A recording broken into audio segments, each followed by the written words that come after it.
psychological cost of the recession that we've just gone through is huge, and probably a lot worse even than what the GDP figures would tell us. It may actually be the untold story of the recession.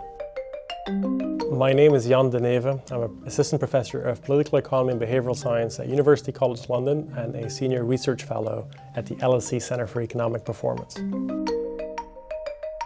As we were coming out of the Great Recession, we became really interested in studying how people respond psychologically to ups and downs in economic growth. Are people more sensitive to a 2% recession as they are to equivalent growth period? We looked and related positive and negative growth figures across the world with how people feel and measured by way of their subjective well-being, that's to say, how satisfied they are with their lives. And the results here were quite staggering. Turns out, as some may have anticipated, that people are loss averse. In fact, our results show from a number of global data sets, recessions and losses in economic growth hurt people's well-being more than twice as much as equivalent growth periods can make up for. And what we find in our data sets is that a 2% recession is likely going to have about 3, 4, 5 times as much impact on people's well-being as compared to what we saw in positive growth. Now, you obviously see that there's a bit of an asymmetry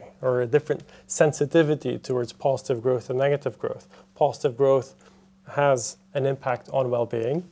However, negative growth has a dramatic impact on people's well-being.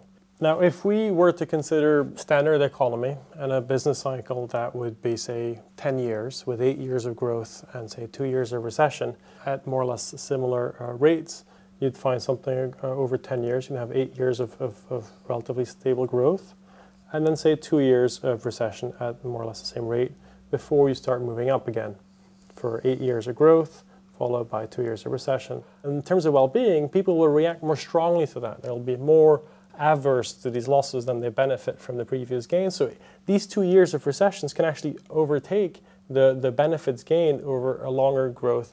This kind of theoretical representation kind of allows for the notion that growth and well-being go together, but the fact that recessionary periods can take out much of the benefits that have been gained over the longer growth spells also at the same time explains that fact that if you look at things long run, that is to say the relationship between GDP and well-being over multiple business cycles, you often don't find much of a long-term impact of GDP growth on well-being in a society, at least not in the Western developed nations over the past few decades.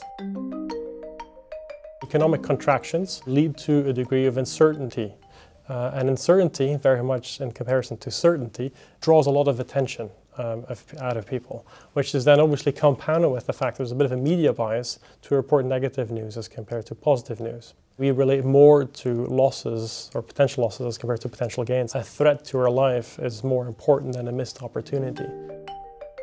We're asking for a lot of policymakers, I have to admit. We want growth to be sustainable, we want growth to be inclusive, and now our research adds to that. We want growth to be stable and smooth rather than volatile and a bumpy trajectory. It is not just how much we grow an economy, but it's also about how we grow the economy. It really matters for people's lives.